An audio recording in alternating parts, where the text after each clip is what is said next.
And I give the call to the member for Flynn. Thank you, Deputy Speaker. And it is an honour to once again be standing here and be elected to the Federal Parliament of Australia as the member for Flynn. And I want to start by thanking the people who've entrusted me to represent them for another 3 years, the people of Flynn particularly. This is a diverse electorate of over 132,000 square kilometres, almost twice the size of Tasmanian area. It consists of 8 local government councils, council areas: the Banana Shire Council, the Central Highlands Regional Council, Gladstone Regional Council, North Burnett Regional Council, Woorabinda Aboriginal Shire Council, part of the Bundaberg Regional Council, part of the Rockhampton Regional Council and part of the South Burnett Regional Council. The electorate of Flynn was named in honour of Reverend John Flynn, OBE, 1880–1951, founder of the Royal Flying Doctor Service, who harnessed both flying and radio to relieve suffering and saving lives in remote regions of Queensland and ultimately Australia. Flynn extends from Gladstone in the east and encompasses many regional communities, including Wondai and Proston in the south, the Central Highlands District in the west and Gracemere District in the north. The electorate is one of the largest economic generators for the Australian economy, comprising agriculture, mining resources, power generation, heavy industry and transport. The electorate is made up of many hard-working men and women, and I'm proud of my local workers who've helped me keep the lights on and built products or grown produce Australia and the world will need for many years to come. And as such, it's critical that these industries and these people are supported by our government and not hindered. Since being elected in 2022, I've vowed to fight to protect these jobs in Central Queensland, which have been under attack for far too long.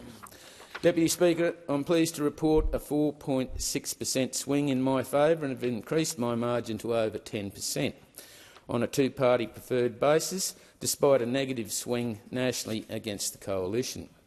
Behind my successful re-election campaign were hundreds and hundreds of people who supported me, from volunteers who handed out how-to-vote cards, householders who had to sign in their yard, people who put up their hand and people who put their hand in their pocket to support the campaign financially. While I'm unable to individually thank everybody, it's difficult to single out everybody in this speech, but I thank you from the bottom of my heart for all of that support. To my wife Terry and my children Sarah, Tom and Scott and their partners, thank you for your support and keeping the family business going in my absence. To my Flynn FDC executive Tim Eversham and Rachel Curries and my campaign team, thank you so much. I would like to thank everybody who supported me along the way, especially my staff who worked tirelessly serving the thousands of constituents in the Flynn electorate. This includes my Gladstone team, my media advisor and campaign manager Cody Bella, electorate officers Melanie Kent-Ford, Kelly Wilkie, Natalie Ross, Leanne Rouge and April Vock, as well as support staff Liz Purnell-Webb, Julie Murphy and Ray Crowe. Thank you Lane Buffington in my Emerald office and Marjorie McIntyre in my Gayndah office. Last but not least, I would like to thank my office manager Nicole Lobergoga. Nicole is about to head off on maternity leave, and I would like to wish her, Aaron and Ollie all the best for their future and the safe arrival of their new addition to their family. I would also welcome Adele Austin to the team, who will be part of the Gladstone office team while Nicole is away on maternity leave. In the last term of Parliament, my team and I were able to achieve some positive things despite an incompetent Labor government. I'm most proud of protecting the Great Artesian Basin, something I've been fighting for many years. In 2018, I expressed my strong opposition to anything that would compromise the Great Artesian Basin waters, and this was outlined in my maiden speech as the member for Callide in the Queensland State Parliament. Back then, I had stopped the proposal to inject industrial waste into the Great Artesian Basin at Wandoan. A couple of years later, in 2023, I found out about a proposal to inject industrial waste into the Great Artesian Basin near Moonee in southern Queensland. Since then, I've written countless letters, made countless calls and had countless meetings to stop this madness from occurring. In December last year, the Labor-Greens government quashed any attempt by the Nationals in Parliament to ensure important safeguards were put in place to restrict Australia's water aquifers and indeed the largest underground potable water source in the world. The Nationals moved an amendment to the Environment Protection and Biodiversity Conservation Act so that the Commonwealth, as well as the Queensland Government, undertakes the appropriate assessments of carbon sequestration projects. The Nationals fought for a common-sense solution to ensure our farmers and communities have confidence in the approval process of carbon sequestration projects by asking all of these projects to be assessed under the Federal Act as well. The current EPC Act does not go far enough in ensuring the appropriate approval process is in place, and it was a disgrace that it was voted down by both the Labor government and the Greens. I commend the work of the Queensland State Government that banned carbon capture storage in the Great Artesian Basin in Queensland, and I note the enormous effort put in by AgForce Queensland to achieve this result. However, it's critical that New South Wales, South Australia and the Northern Territory governments do the same thing. And I'll continue to call on the Labor government to protect Australia's water aquifers and oppose these proposals to sequester carbon dioxide into the Great Artesian Basin particularly. I've also achieved substantial wins across the electorate in health, aged care, infrastructure, energy and the environment, telecommunications, agriculture and other community initiatives.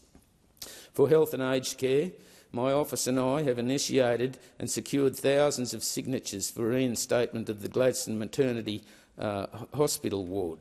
We've called out cuts to mental health support, advocated for fast-tracking of urgent care clinics in Rockhampton and Bundaberg, achieved positive changes to the 60-day dispensing rules, advocated for aged care changes following the closure of the Mount Morgan Aged Care Facility, and hosted regional health roundtables in Gladstone to address these regional health issues.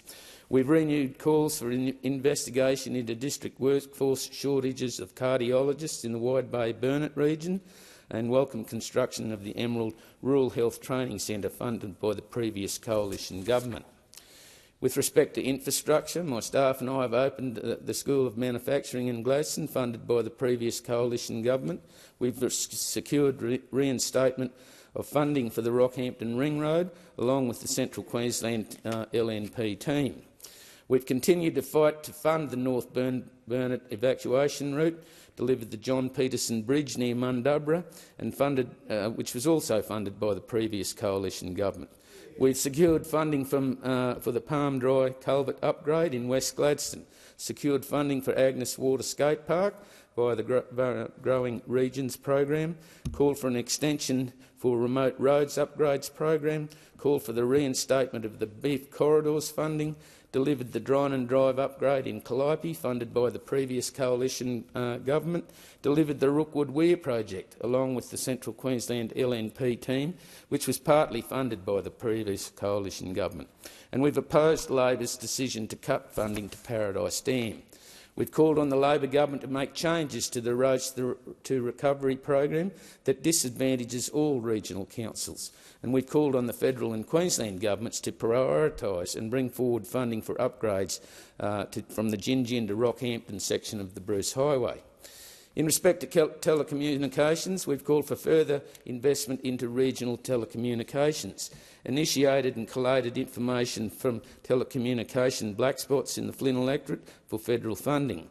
We've called for the reinstatement of funding for mobile black spot programs and achieved a Senate inquiry into regional telecommunications.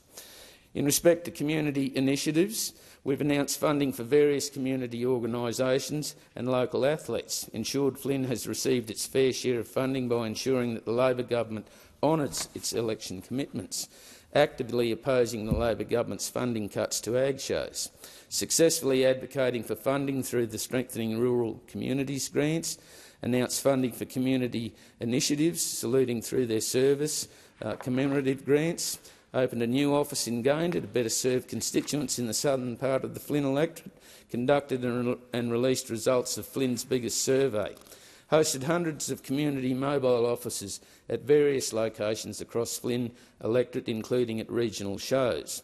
We've helped thousands of constituents with federal government inquiries and successfully lobbied for the building of a high school in Gracemere. For the energy and environment issue, we've criticised Labor's reckless renewable energy rollout, and we will continue to do that. We've hosted energy forums in Gladstone, Biloela and Gracemere, hosted nuclear forums in Gladstone to discuss the energy form. We've opposed Labor's car tax and ute tax. We've spoke at the Energy Renewable Transformation and Jobs Inquiry Bill. We've called and achieved changes to renewable legislation. We've advocated for grant funding for heritage minerals at Mount Morgan to rehabilitate that mine project, and we've provided submissions to various state and federal inquiries. With agriculture, we have successfully advocated for the increased measures to protect Australia against foot and mouth disease, successfully lobbied for improvements to the palm scheme, opposed Labor's live sheep export ban and lobbied to protect cattle live exports, successfully lobbied against Labor's fresh food tax. Other initiatives, we've introduced a motion in federal parliament addressing the cost of living concerns. We've criticised the banks for closing regional branches and supported a Senate inquiry into banking closures. We've prevented franking credit changes detrimental to our constituents, opposed Labor's truckie tax, opposed Labor's divisive voice to parliament proposal, successfully lobbied for changes to the HEX system, criticised delays and called for improvements regarding Centrelink wait time. We've spoke against Labor's misinformation laws, opposed the cancellation of heavy vehicle safety and productivity programs, advocated for Australia Day to remain on January 26, opposed the Digital ID Bill and spoke on behalf of constituents of Flynn in the federal parliament approximately 110 times. Going term in this term of parliament, it's about holding the Labor government to account and protecting the future of central Queensland and the Wide Bay area. I have grave concerns for our regions and its future and for our traditional industries. The simple fact is that rural and regional Australia is being bulldozed from Labor's reckless renewables rush, and what the government does not understand is that you cannot rely on renewable energy alone. If Australia continues to go down the road of 82% renewable energy by 2030 and achieving net zero emissions by 2050, I fear a repeat of possible mass power outages that we have seen in Spain and Portugal, which are countries that are both heavily reliant on renewable energy. To kick the idea of nuclear power into the long grass for the future is an absolute tragedy. Nuclear power, just like coal, is among the most safe and reliable energy sources in the world. Nuclear energy is something Australia needs to consider for the future of business and industry in this country. There are many countries around the world increasing their nuclear capacity, and they are understanding that renewable energy is not reliable. Furthermore, the Labor government's unrealistic capital gains tax is not only economically reckless, but also fundamentally unfair and sets a dangerous precedence in the Australian tax system. This proposal should be abandoned, Deputy Speaker. It is fiscally flawed, ethically questionable and an administrative disaster. Australians deserve a tax system that is fair, transparent and rewards prudent financial planning, not one that punishes it. Deputy Speaker, I have concerns about the sustainability of local government. This concern has been amplified by the North Burnett Regional Council's decision to increase its rates across the area by 25%. While there are many factors that have led to this decision, including the effects of the flawed Local Government Act in Queensland, the current funding model from the federal government is outdated and inadequate. Today I call on the federal government to increase the untiered funding to all councils to at least 1% of Commonwealth taxation revenue, indexed annually with payment timing and certainty. Deputy Speaker, these are some of the policies that I will continue to call out as the federal member for Flynn. Deputy Speaker, whether you're a blue-collar worker in Gladstone, a grazier in the Burnett or a truck driver in the mines in the Central Highlands, a support worker in Gracemere, a veggie grower at Bundaberg or a boiler maker at a small business in Biloela, a nurse in Woorabinda, or someone who's just trying to have a go, I will continue to represent you and all of your people. I will continue to work hard for our region and ensure that we are strongly represented in federal parliament by putting the people of Flynn first. And in closing, once again, I thank you and the people of Flynn for putting your trust in me.